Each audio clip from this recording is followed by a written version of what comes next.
Good morning, dear children. Dear children, let's read and recite poem number 5. Oh, look at the moon. So let's begin. Oh, look at the moon. She is shining up there. Oh, mother, she looks like a lamp in the air. Last week, she was smaller and shaped like a bow. But now, she's grown bigger and round as an O. Pretty moon, how you shine on the door and make it all bright, oh my nursery floor.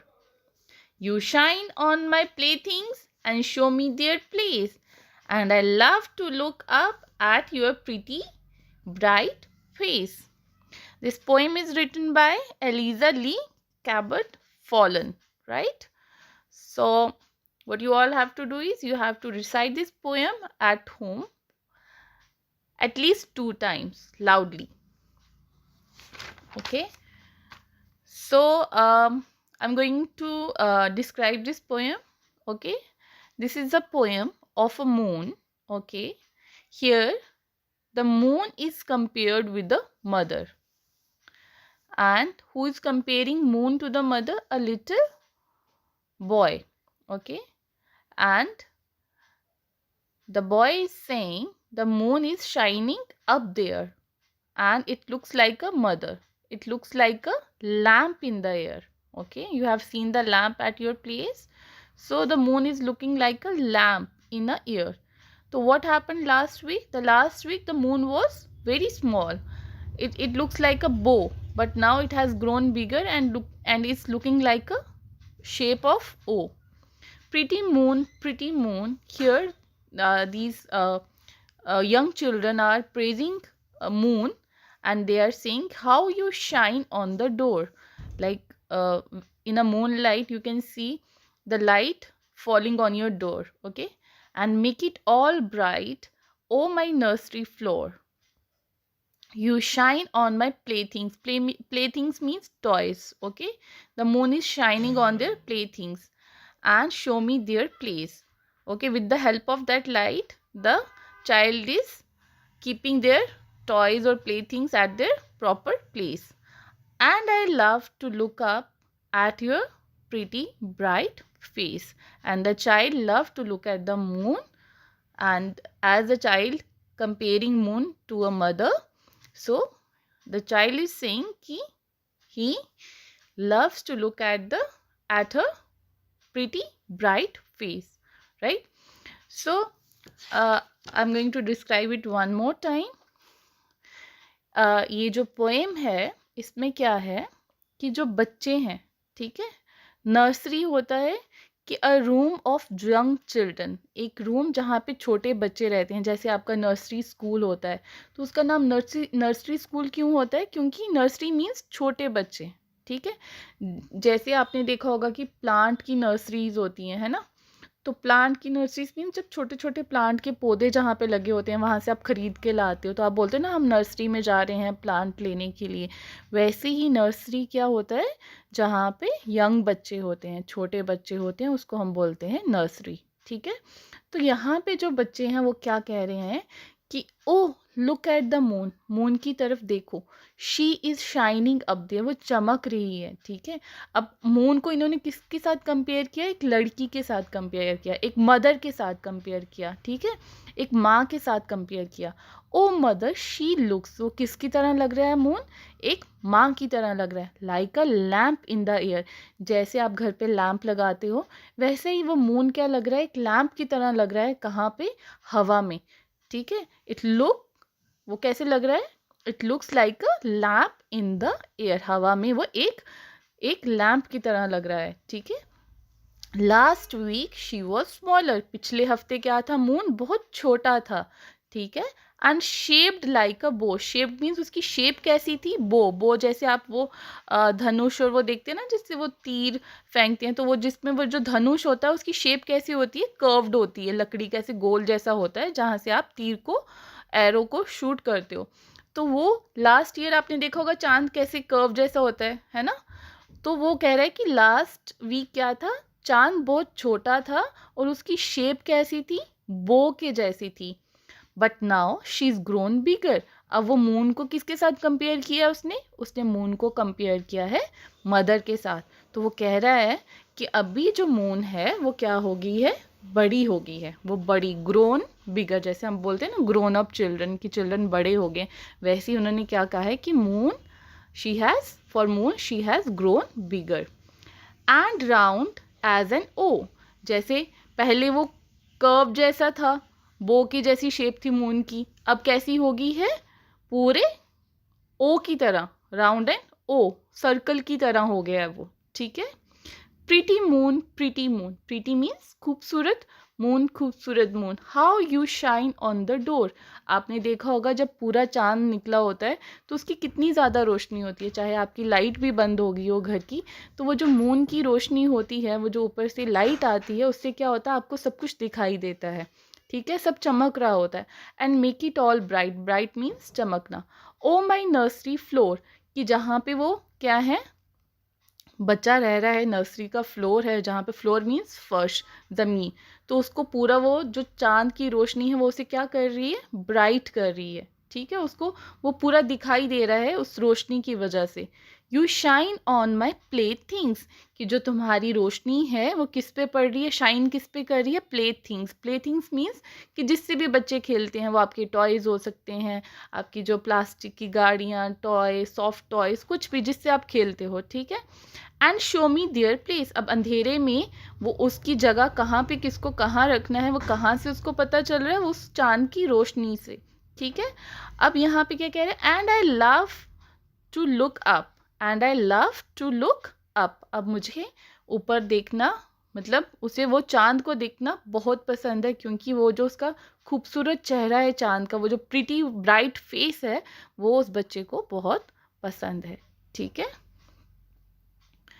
तो ये थी आपकी poem. अब आपने क्या करना है, यहाँ पे उन्होंने क्वेश्चन पूछा हुआ है, tick the correct answer, who is she refer to in the poem, कि ये जो पोएम अभी हमने पढ़ी है उसमें मून को शी बोला हुआ है उन्होंने, है ना, मून को वो शी करके बोल रहे हैं, लेकिन उसको किसके साथ कंपेयर किया उन्होंने, मदर के साथ, ठीक है। मैंने आपको बताया ना कि वो जो बच्चा है वो मून को किसके साथ कंपेयर कर रहा है, मदर के साथ कर रहा है।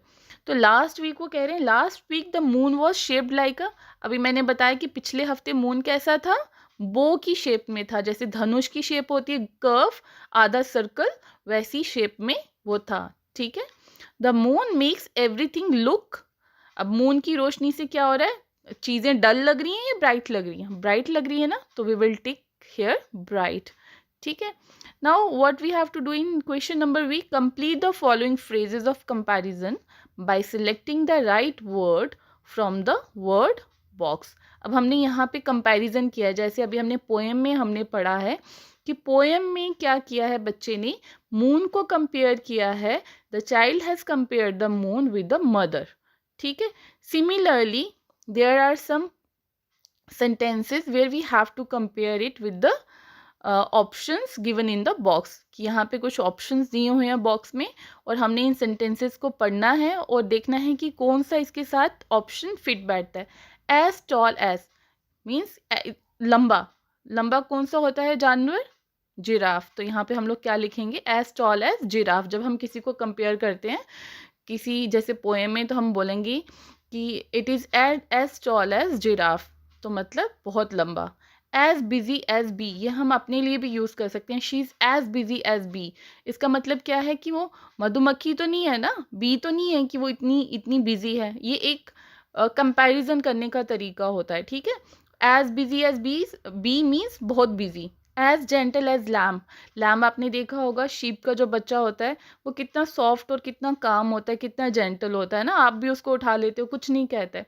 तो as gentle as lamb means, अगर आप किसी को बोल रहे as gentle as lamb means बहुत शरीफ है कोई, आप उसके लिए यूज़ कर रहे हो एज जेंटल एज लैम्ब, ठीक है। अगर कोई बहुत ब्रेव है, या आप कोई सोल्जर है, या कोई आर्मी में है, या कोई भी और इंसान जो बहुत ब्रेव है, तो अगर आप उसके लिए यूज़ करेंगे, आप कैसे यूज़ करेंगे, एज ब्रेव एज लॉइन, क्योंकि लॉइन जो होता है वो बहुत ब्रेव होता है, ठीक है, वो निडर होता है।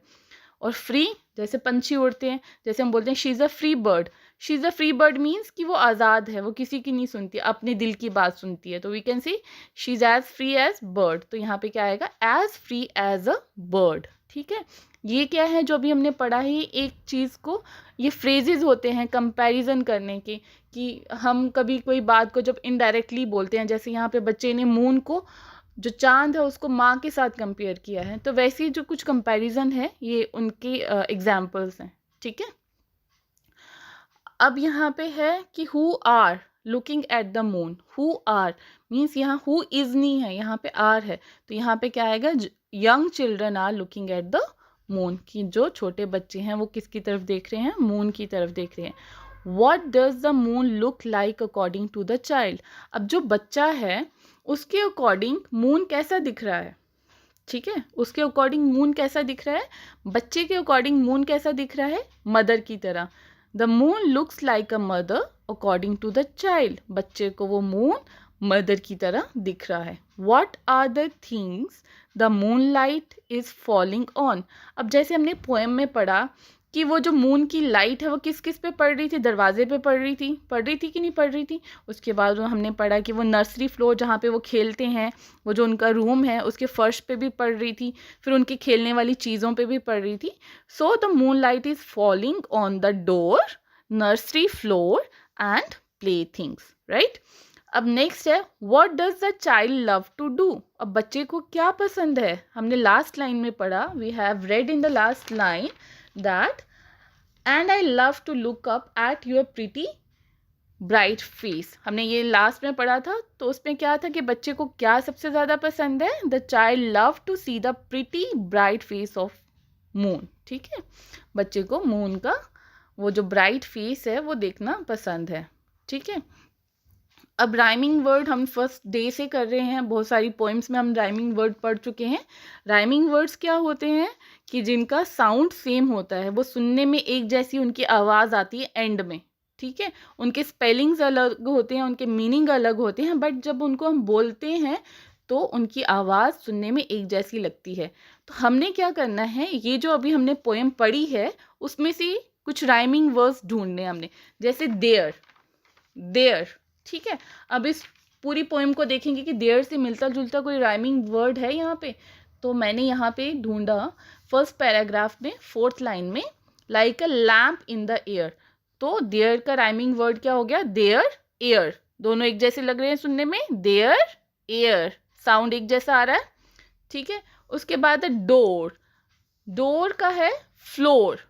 ठीक है, डोर फ्लोर, अगर आप ध्यान से सुनोगे तो आवाज क्या आएगी, सबकी सेम आएगी। ठीक है, बो ओ, बो ओ, दोनों में आवाज एक जैसी है। Place face. ठीक है, so these are the rhyming words from the poem. So I hope आपको ये पोएम अच्छे से समझ आ गई होगी। ठीक है, आपने इसको रिसाइट करना है। ठीक है, you have to go through these question answers and rhyming word. Okay, so okay children, take care, bye bye.